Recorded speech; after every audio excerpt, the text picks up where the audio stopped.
तो hello friends, welcome back to your channel. आज हम आपके लिए बहुत ही इंपॉर्टेंट वीडियो लेके आ रहे हैं जिसमें आपको बता रहे हैं कि कौन से आपको इंग्लिश टॉपिक्स पढ़ने चाहिए जैसे आप किसी भी बीएससी नर्सिंग एग्जामिनेशन की तैयारी कर सकें।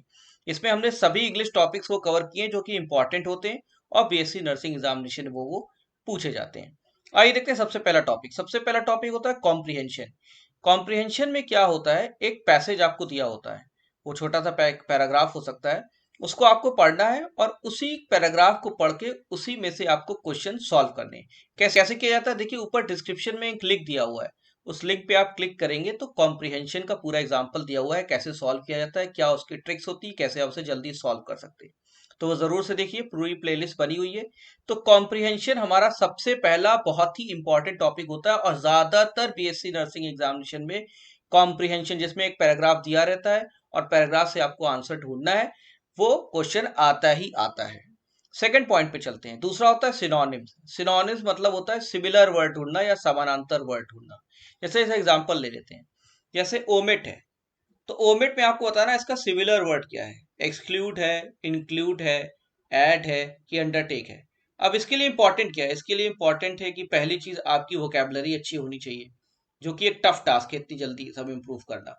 तो आप क्या कर सकते हैं कि इंपॉर्टेंट सिनोनिम्स तैयार कर सकते हैं किसी भी इंग्लिश बुक से जहां पे ऐसे वर्ड्स दिए हुए हैं, या आपकी वोकैबुलरी खुद स्ट्रांग है। तो ओमिट का मतलब क्या होता है, ओमिट का मतलब होता है हटा देना। अब इसका सिमिलर वर्ड क्या होगा, एक्सक्लूड। एक्सक्लूड का मतलब भी हटा देना होता है। इंक्लूड का मतलब होता है मिला लेना। ऐड का मतलब भी ऐड करना होता है। अंडरटेक का मतलब क्या होता है, किसी चीज को अपने अंदर रख लेना। तो उसमें एक्सक्लूड एक ऐसा टर्म है जो कि ओमिट से पूरी तरीके से मैच कर रहा है, तो ये सिनोनिम है। तो इसका आंसर क्या होगा, ओमिट का एक्सक्लूड। तो सिनोनिम्स भी बहुत ज्यादा पूछे जाते हैं। आइए चलते हैं तीसरे नंबर पॉइंट पे। तीसरा पूछा जाता है एंटोनिम्स। एंटोनिम्स क्या होते हैं, ये जस्ट ऑपोजिट वर्ड होते हैं। इसी का अगर एग्जांपल ले ओमिट का, तो ओमिट मैंने बताया था इसका मतलब है निकाल देना। अब इसके चार ऑप्शन दिए हैं, एक्सक्लूड, इंक्लूड, डिलीट और परस्यू। एक्सक्लूड मतलब भी निकाल देना, इंक्लूड मतलब मिला लेना, डिलीट मतलब मिटा देना, परस्यू मतलब किसी चीज के पीछे जाना या उसको इस तरीके से कि हमारे साथ वो जुड़ जाए। अब इसमें एंटोनिम्स का मतलब क्या है, एकदम जस्ट ऑपोजिट मीनिंग। तो ऑपोजिट मीनिंग ओमिट ही क्या होगी यहाँ पे, इंक्लूड होगी। क्यों, क्योंकि इंक्लूड ही एक ऐसा वर्ड है, ओमिट मतलब हटा देना, इंक्लूड मतलब मिला लेना। तो एंटोनिम्स भी बहुत पूछे जाते हैं। और एक चीज और इंपॉर्टेंट, जो कॉम्प्रिहेंशन आता है जिसे पैसेज आपको रीड करना रहता है, उसमें क्वेश्चन के साथ साथ एंड में ज्यादातर केसेस में एक सिनोनिम का क्वेश्चन और एक एंटोनिम का क्वेश्चन जुड़ा रहता है। तो वहां तो आप उसको सॉल्व कर सकते हैं वर्ड अटैक से। वर्ड अटैक क्या होता है, ऊपर दिए हुए वीडियो के लिंक पे आप वर्ड अटैक भी समझ सकते हैं, कैसे आपको पैसेज पढ़ के एंटोनिम और सिनोनिम के आंसर दे सकते हैं। तो तीन इंपॉर्टेंट टॉपिक हो गए। पहला हो गया कॉम्प्रिहेंशन जो आता ही आता है, दूसरा होता है समानांतर शब्द, और तीसरा होता है just opposite antonym words. Fourth आता है रॉन्ग स्पेलिंग। क्या होता है कि जैसे आपको चार वर्ड दे दिए गए और उसमें स्पेलिंग लिखी हुई है, और वर्ड जैसे यहाँ कमिटी लिखा हुआ है तो चार स्पेलिंग है, तो आपको जानना है इसमें सही स्पेलिंग कौन सी होगी। तो यहाँ पे सही स्पेलिंग कौन सी है कमिटी की, सभी एक जैसे लग रहे हैं, सही स्पेलिंग है सी नंबर वाली, COMMI TT। तो इसके लिए फिर आपकी वर्ड्स की अच्छी प्रैक्टिस होनी चाहिए, और वर्ड्स को अगर आप देखे रहेंगे पहले से कुछ इंपॉर्टेंट वर्ड्स, तो आपको आसानी होगी।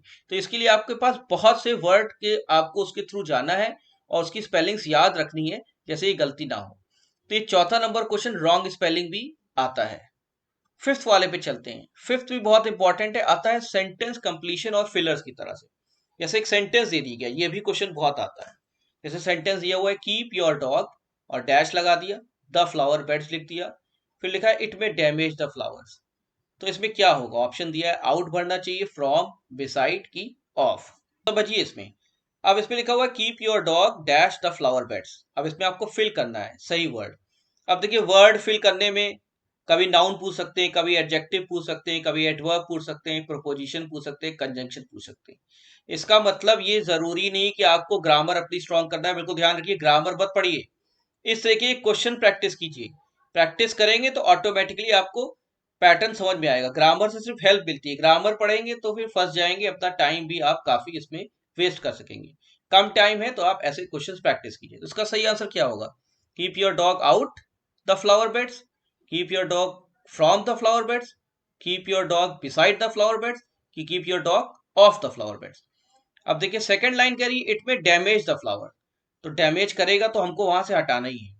तो इसमें फ्रॉम और बिसाइड तो नहीं होगा, अब आउट होगा या ऑफ होगा। तो सेंटेंस पढ़िए, keep your dog out the flower beds, तो ये सही नहीं लग रहा है। अगर ऐसे कहें keep your dog off the flower beds, तो ओ डबल एफ है यहाँ, ओ एफ नहीं है, तो ऑफ मतलब अलग कर देना।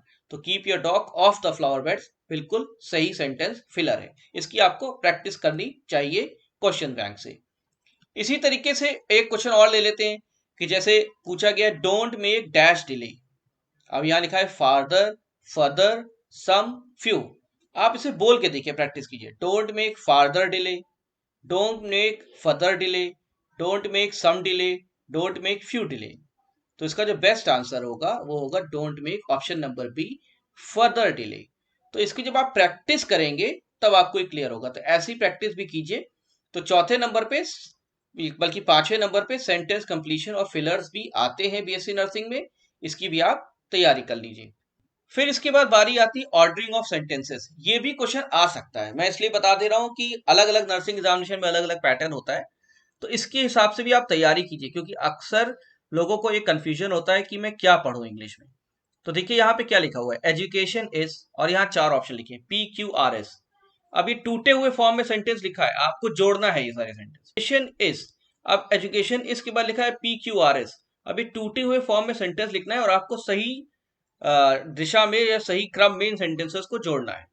पी का लिखा हुआ है of the proper sense of responsibilities, Q का लिखा है द फर्स्ट नीड, आर का लिखा है इन सिटीजन, और एस का लिखा है फॉर डेवलपमेंट। अब आपको ऐसे चार ऑप्शन यहाँ दिए रहेंगे। अब आपको बताना है कि इसमें एस क्यू पी आर या Q S R P, Q S P R, P Q R S कौन सा सही सीरीज होगी।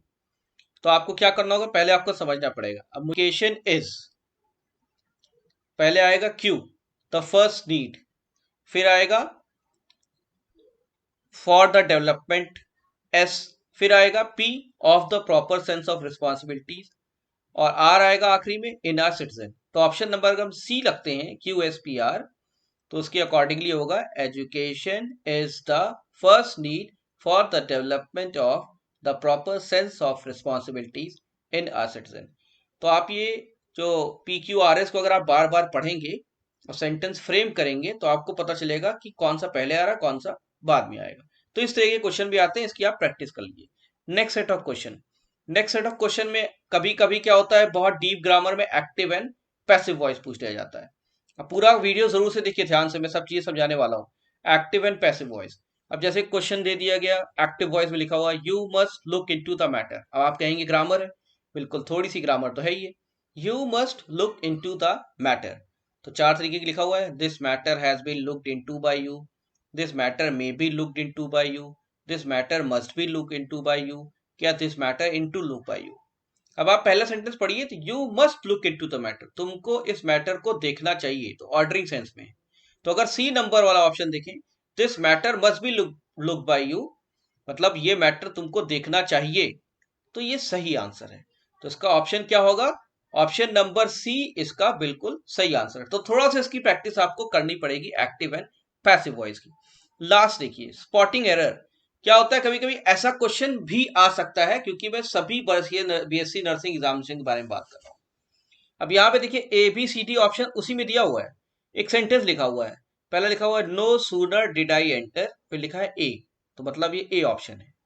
और ये पूरा सेंटेंस लिखा है, अभी पूछना है सेंटर कौन सा पार्ट इसमें गलत है। The house I saw my uncle going out for a walk, और डी कह दिया नो एरर। तो आप पूरा सेंटेंस पढ़िए, no sooner did I enter the house I saw my uncle going out for a walk. तो आप देख रहे हैं कि पूरा सेंटेंस जब आप पढ़ रहे हैं तो पहली ए सही लग रहा है, no sooner did I enter the house I saw my uncle, ये गलत लग रहा है B. Going out for a walk, C भी सही है। तो डी तो इसमें एरर तो है, लेकिन किसमें है, बी में। तो इसका सही आंसर क्या होगा, बी में एरर है। ऐसे ही देख लीजिए दूसरा क्वेश्चन में लिखा हुआ है you will not get well until you take medicine regularly. अब देखिए इसमें आप पूरा सेंटेंस पढ़ेंगे, you will not get well until you take medicine regularly. तो यू विल नॉट ए है, ठीक है, गेट वेल अंटिल बी है, you take medicine regularly C है, और डी है नो एरर। तो इसका सही आंसर क्या है, इसका सही आंसर है गेट वेल अंटिल, यहाँ पे गलत है। तो इस तरीके के क्वेश्चन यहाँ पे आ रहे हैं, ठीक है। तो अब बताना क्या था, बताना ये है कि अगर जैसे ABVMU सेट, अब सबसे इंपॉर्टेंट पार्ट वीडियो का, अगर ABVMU सेट की आप प्रैक्टिस कर रहे हैं तो ABVMU में सिर्फ 20 क्वेश्चन इंग्लिश के आने, ज्यादा नहीं आने, तो आपको बहुत डिटेल में इंग्लिश नहीं पढ़नी। तो इसमें मैक्सिमम चांसेस है कि पैसेज कॉम्प्रिहेंशन पे क्वेश्चन आए, तो कॉम्प्रिहेंशन की तैयारी सबसे ज्यादा कीजिए आप। उसके बाद उसमें ही सिनोनिम्स और एंटोनिम्स आ जाएगा, ठीक है। और उसके बाद फिलर वर्ड्स का ऑप्शन आ सकता है, ठीक है। सबसे इंपॉर्टेंट क्या होगा, कॉम्प्रिहेंशन, सबसे पहले प्रैक्टिस आपको इसकी करनी है, फिर सिनोनिम्स की करनी है, फिर एंटोनिम्स की करनी है, फिर रॉन्ग स्पेलिंग की करनी है। इतना 4 पोर्शन तो बहुत इंपॉर्टेंट है। सेंटर्स फिलर्स, ये क्वेश्चन भी आ सकता है, ठीक है, जरूरी नहीं लेकिन ये आ सकता है। ऑर्डरिंग ऑफ सेंटेंस बहुत इंपॉर्टेंट नहीं है, क्योंकि जो अगर 20 क्वेश्चन आना हो सकता ना है, लेकिन आप इसकी भी तैयारी कर लीजिएगा। और एक्टिव एंड पॉसिव वॉइस भी ज्यादा इंपॉर्टेंट नहीं, क्योंकि इंग्लिश के क्वेश्चन कम है, इसलिए इसकी आने की चांसेस भी थोड़ा कम है। स्पॉटिंग एरर भी आने की चांसेस कम है। तो सबसे ज्यादा आप फोकस कीजिए कॉम्प्रिहेंशन पैसेज पे, एंटोनिम और सिनोनिम पे, और साथ ही साथ आप फोकस कीजिए फिलर सेंटेंसेस पे। ये 4 क्वेश्चन आने की प्रोबेबिलिटी सबसे ज्यादा है। अगर आप इसे तैयार अच्छे से कर लिए तो बाकी जो टॉपिक्स मैंने बताए हैं इसको तैयार कर लीजिएगा। तो होपफुली ये मैंने वीडियो इसलिए बनाया था कि BSc नर्सिंग के सभी छात्र किसी भी एग्जामिनेशन को दे रहे हैं, इस तरीके से इंग्लिश की प्रिपरेशन करें। आपके पास कोई भी कंफ्यूजन है तो आप कमेंट बॉक्स में जरूर लिखिएगा, और हमारे चैनल के साथ बने रहिए, सब्सक्राइब कर लीजिए। Best of luck for examination and thank you very much.